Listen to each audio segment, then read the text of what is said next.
Once you have completed all 4 designs in the ExpTypePhase3 project, make sure that you save the InDesign document as an InDesign document, then go to File, Export. Make sure that you locate it in a folder where you can retrieve it, and make the format an Adobe PDF Interactive. Then hit Save. Then return to the InDesign document and prepare for the 3rd phase of the ExpType document. Now I'm going to go to the master page, and we're going to select the frame from the previous phase and delete it. The reason why we're doing this is because the next phase requires that you select a photograph or an illustration that will be the prime component of the next series of designs. In other words, your type will complement the photo that you're using, and you will find whichever you select, the photo may be vertical, portrait, or landscape. So I recommended to you in Blackboard that you can get free photographs in unsplash.com or pixabay.com, and there are several other ones as well that will give you interesting and unusual photographs. You won't have to pay for them. I downloaded one from unsplash.com, and now I'm going to bring it into my page 1 right now. So I'm going to go File, Place, and I'm going down to the file that I downloaded for this lesson. It's a JPEG document, and there is my loaded icon. I'm just going to click this way, and I'm going to undo that, Command Z, because it turned out to be too large. So I'm going to click it, and I know it's going to be a horizontal format, so I'm going to draw the box in which it will place, like so. So there is an image of a bunch of fallen leaves with a tree. I chose something that had something to do with the statement by Walt Whitman that we're dealing with. Now, this is the beginning of our 3rd phase of the expressive type. So I'm going to go to File, Save As, and we'll call this one Phase 3. You may call yours Expressive Type 3, anything that will differentiate it from the previous 2 phases. And then you hit Save. Alright, now getting back to the point about the master page. Because this happens to be horizontal, it's not necessary to make all of the designs horizontal. Some of them may be vertical. So therefore, it's not necessary for you to maintain the same frame in the master page. I'm on page 1, and I just want to show you some techniques that you can use in order to correctly do this project, as well as to amplify the meaning of the content of the statement. And once again, the picture is the most important element, so your type will complement the picture. So in this case, I'm going to take the previous design, which is still in view. I'm going to select this and delete it. I'm going to move my picture out of the way, and I'll select this and delete it. I'll bring the picture up to here. My statement, which is still in the original form, is down below. So let's begin by cloning that, clicking on it, holding the Option dragging a copy of it up here. And then I'm going to, actually, I'm not going to need Walt Whitman because he's going to be down here. So I'm going to double click in here and select Walt Whitman and delete that. And I'm now going to deal with how I can set this statement, keep it as is, and locate it in a design with the images that I've chosen. This is only for the purposes of this lesson. Now I'm going to point to the selection tool, and I'm going to click on my picture. Now I'm going to open up the picture frame by dragging the bottom anchor point down to here, and that allows me some room in case I want to set the type in the space below the picture.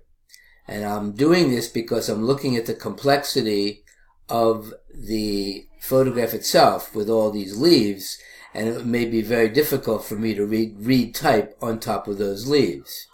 In this case, I want to fill this with a color that I'm getting from the picture. So in order to do that, the picture is selected.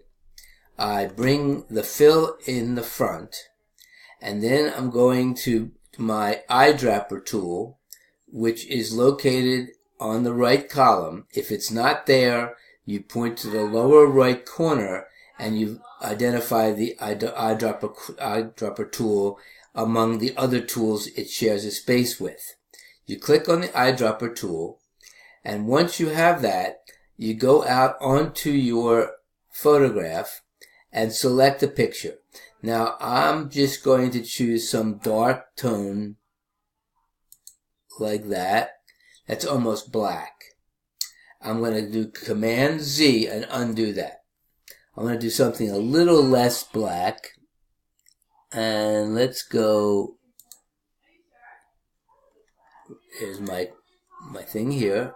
I'm going to click on that, and I made it this dark brown tone. Now, even though I'm not sure if I'm going to use this through the whole process, I'm going to make a swatch so that I've pretty much maintained it for the rest of the project. So I'm going to point down here, and I click a new swatch, and I made a swatch out of that color that I sampled. I'm then going to go back to my selection tool, and I'm going to click on the fallen leaves being swept by the wind, this clone that I just made, and I'm going to place that up in here. Obviously you can't see it, so I'm going to double click and get my cursor and Command A and select all of the type, which is hard to see because it's black against a very dark background. Now the color of the type, the fill of the type, is in the front, and once again I want to use a color from the picture that will illuminate the type. It's important that we do this so that the type seems to go along with the picture. So I'm going to get the eyedropper tool once more, and I'm going to click on some value like that. So it's kind of like a yellow goldish type color, and I'm going to hit the swatch again, and there's the swatch. I'm going to go back to my selection tool, click outside, and there is my type. I can't see it. Perhaps it's because it is behind the picture frame. So I'm going to go Object, Arrange, Bring to Front, and there I have my type in a color that I got from the original picture, in the image. Now the next part of this would be for you to format this so that it makes it easier to read. And again, we'll review some of those techniques. So I'm going to click on this now, double click, and I select the type, and let's make it into a different font. And once again, I'm going up here, and I have Times New Roman selected, and I'm going to click down, and I'm seeing all the different fonts. They go down the list. Now let's try something. Let's go with Avener Next, this one right here. I'll click on that, and I chose that because that is a sans serif typeface, which offers you a wide array of styles, of weights of type. And just to show you, let's go with bold italic, and you'll notice that that will set it apart in here. Now I'm going to open this up, and I'm double clicking, and I'm selecting the type, and I want to spread the lines apart a little bit. That's the leading, so I'm doing Option down arrow, like so, and then I bring it over like that. So this is just an example of how to set the type that goes along with the composition in terms of the color. At this point, the only other thing I'd like to mention is that as you proceed for the rest of the designs in page 2, 3, and 4, please select the picture that you want to use and then base your design on the content of the picture.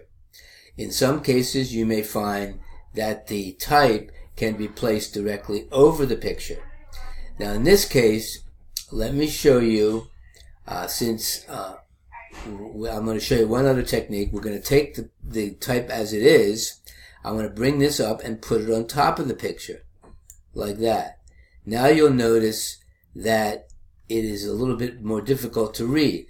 If, however, you find a color or the way that you're setting the type to be appropriate for this technique, you need not have the frame like it is here. So I'm going to click on the picture, close the frame up. So here you have a design where the type, though it's harder to read, the type is placed directly over the image. Now, when you're working with things like this, please be aware that you can alter the frame and re-pour the type. And that will give you another different look, like so. You then can move this around in different ways in order to see what works the best. You can align it right. I'm going to double click and select all, Command A, hit the paragraph formatting controls, and align it right, like so. So this is another way to show you how you can incorporate the type with the image that you've chosen without extending the frame in which the image sits. Again, with this technique, you may have to find ways in order to have the type read on top of a more complex background. The final thing I'll do is draw a box like so. I'll put the box around the type itself. I'm going to fill the box a color, and then I'm going to go to Object, Effects, Transparency, and lower its opacity down. And in preview, you'll see, by lowering the opacity down, you can then have a background on top of which the type will be able to be read. And this is just one way. Of course, I would change the color of the type in this case, but that's another way to do that. And I'm going to click OK. At this point, you should proceed to the remaining designs in phase 3, and then, like the other two phases, save the InDesign document and then export that.